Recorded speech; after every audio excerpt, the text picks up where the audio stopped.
menambatkan hati kepada Allah, penggenggam hati dan pengabul doa. Saudaraku, Maha Suci Allah Azza wa Jalla yang telah menciptakan satu hati dalam rongga dada manusia, dan cukuplah untuk dikatakan seseorang itu berdusta jika mengatakan bahwa dia mempunyai dua hati dalam rongga dadanya. Allah Azza wa Jalla hanya menciptakan satu hati saja untuk setiap manusia, dan terkumpul di dalamnya rasa bahagia dan rasa sedih, dua hal yang akan selalu menyertai manusia di dunia dan hingga ujung kehidupan di akhirat kelak. Ketika kebahagiaan itu datang, hati itu akan menari bersama bibir yang akan selalu menyunggingkan senyuman, namun ketika hati itu bersedih, tentu hanya kepada penggenggam hati tempat untuk mengadu. Saudaraku, Allah Azza wa Jalla melarang kita bersedih. Janganlah kamu bersikap lemah, dan janganlah kamu bersedih hati, padahal kamulah orang-orang yang paling tinggi derajatnya, jika kamu orang-orang yang beriman. Quran Surat Ali Imran 139, dalam ayat tersebut, Allah Azza wa Jalla melarang hamba-hambanya yang beriman untuk bersikap lemah dan bersedih hati ketika tertimpa musibah dan ketika diuji dengan sebuah ujian.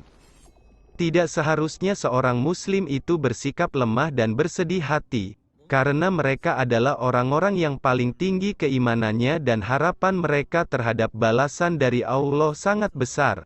Maka tidak sepantasnya seorang mukmin yang mengharapkan balasan akhirat dan juga dunia yang telah dijanjikan oleh Allah, untuk bersedih dan lemah.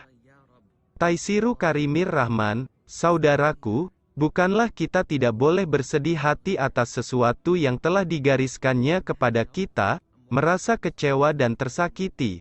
Bahkan hal itu adalah sesuatu yang telah ditetapkan oleh Allah Azza wa Jalla. Dalam sebuah potongan hadits, Rasulullah Shallallahu Alaihi Wasallam bersabda, kemudian diutus kepadanya seorang malaikat lalu ditiupkan padanya ruh dan dia diperintahkan untuk menetapkan 4 perkara, menetapkan rizkinya, ajalnya, amalnya dan kecelakaan dan kebahagiaannya. Bukan berarti seorang hamba itu dipaksa untuk menjalani takdir ini, tetapi hal itu menunjukkan bahwa keilmuan Allah Azza wa Jalla itu mencakup segalanya, termasuk kebahagiaan dan kesedihan seorang hamba, semuanya telah diketahui oleh Allah Azza wa Jalla, dan Allah Azza wa Jalla tidak akan menyia-nyiakan hambanya yang bertakwa. Syarah Hadits Arba'in, bahwasanya dialah yang menjadikan orang tertawa dan menangis, dan bahwasanya dialah yang mematikan dan menghidupkan.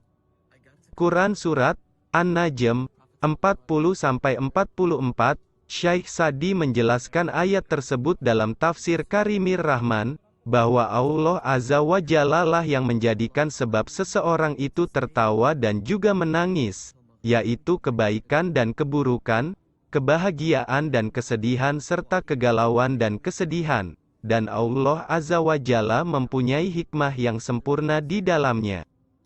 Saudaraku, bersabarlah, jika kita tidak pernah merasa sedih, kita tidak akan pernah merasakan nikmatnya kebahagiaan. Jika kita tidak pernah merasa kecewa dengan sesuatu, kita tidak akan pernah bisa bersyukur dengan sepenuhnya ketika kita bisa meraih impian kita. Jika kita tidak pernah merasa tersakiti, kita tidak akan pernah merasa betapa amat sangat butuhnya kita kepada penggenggam hati para manusia yang menciptakan segala sesuatu. Itu tentu mengandung hikmah yang sangat besar. Tidaklah Allah Azza wa Jalla itu menciptakan kebahagiaan kecuali ada kesedihan yang menjadi lawannya. Sebagaimana Allah Azza wa Jalla menciptakan arah timur dan barat dengan bukan tanpa hikmah apapun. Jadikanlah semua itu sebagai cambuk hati untuk lebih mendekatkan diri kepada Rabb yang hati kita itu berada di antara jari jemarinya. Tetap bersabar dengan kesabaran yang indah dalam setiap perkara yang dihadapi, karena Allah Azza wa Jalla tidak akan menyia-nyiakan hambanya yang bersabar dan akan memberikan balasan yang manis atas kesabarannya. Sebagaimana dalam firman-Nya, katakanlah, wahai hamba-hambaku yang beriman, Bertakwalah kepada Rabb-Mu, orang-orang yang berbuat baik di dunia ini memperoleh kebaikan. Bumi Allah itu luas, sesungguhnya hanya orang-orang yang bersabarlah yang dicukupkan pahala mereka tanpa batas. Quran Surat Az-Zumar 10, Syaikh As-Sadi mengatakan, bahwa ini berlaku umum untuk semua jenis kesabaran, kesabaran atas takdir Allah Azza wa Jalla sehingga tidak marah dengan apa yang terjadi, kesabaran atas maksiat dengan tidak melakukannya dan kesabaran dalam ketaatan kepadanya dengan menunaikannya.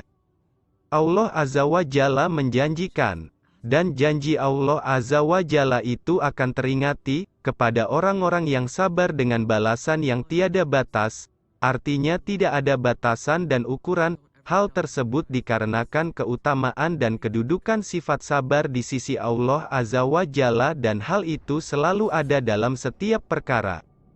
Tafsir Karimir Rahman, saudaraku, ketika kita bersedih dan merasa putus asa, ingatlah kembali kepada cita-cita yang mungkin terlupakan dari ingatan kita, cita-cita yang mungkin telah kita tulis dalam catatan harian kita, cita-cita yang selalu kita sebutkan dalam doa kita.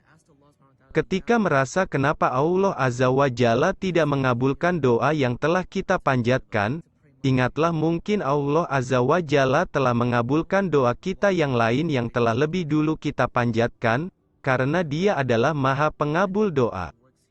Abdullah bin Mas'ud radhiyallahu anhu meriwayatkan sebuah hadits mengenai doa yang indah yang berasal dari Rasulullah shallallahu alaihi wasallam.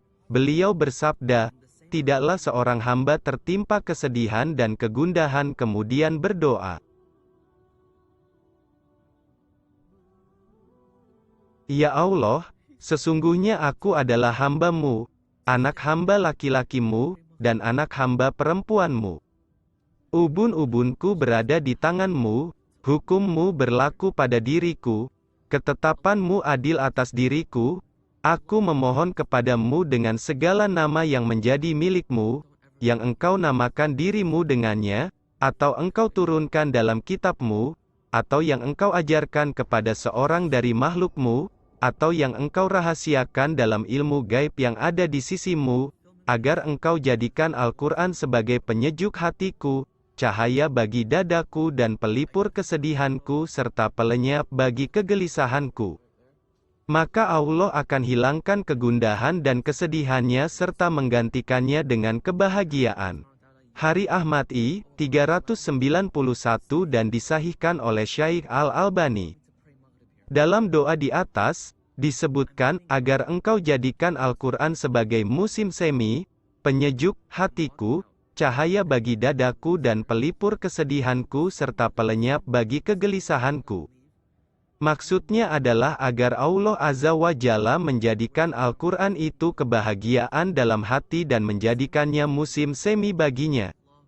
Karena manusia itu hatinya akan merasa senang, nyaman dan cenderung menyukai musim semi sehingga keluar dari kegundahan dan kegelisahan dan memperoleh semangat, keceriaan dan kebahagiaan, dan juga menjadikan Al-Quran itu pelapang dada dikarenakan ketika hati kita lapang, maka hati kita akan bercahaya. Dengan dua hal tersebut maka terangkatlah kesedihan dan hilanglah keresahan. Hisnul Muslim, 211, saudaraku, bukankah musim semi itu tiba setelah musim hujan? Bukankah purnama itu mempesona dengan gulitanya malam? Maka bangkitlah, hiburlah hati dengan Al-Quran dan tambatkanlah hati ke zat yang tidak akan pernah rapuh dan menyia-nyiakan harapan. Bersabarlah karena musim semi akan segera tiba. Garis bawah Rabi Ijal Al-Qurana Rabiyya Kulubina wa Nura Sudurina wa Jala'a Azanina wa Zahaba Humuumina wa As'aluka Al-Firdaus Al-A'la. Garis bawah semoga Allah Azza wa Jalla mengaruniakan hidayahnya kepada kita, sehingga kita tetap istiqomah senantiasa menambatkan hati kepada Allah Azza wa Jalla, zat penggegem hati dan pengabul doa untuk meraih ridhanya. Amin ya Rabb. Garis bawah wallahu alam bisawab. Garis bawah.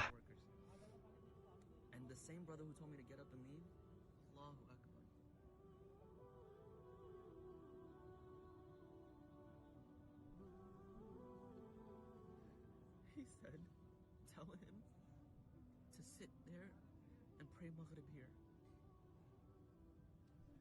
I just asked Allah to let me pray Maghrib here. Allah is the greatest. Allah is the greatest. Allahu Akbar. Don't ever doubt your du'as for a second. Make them with conviction.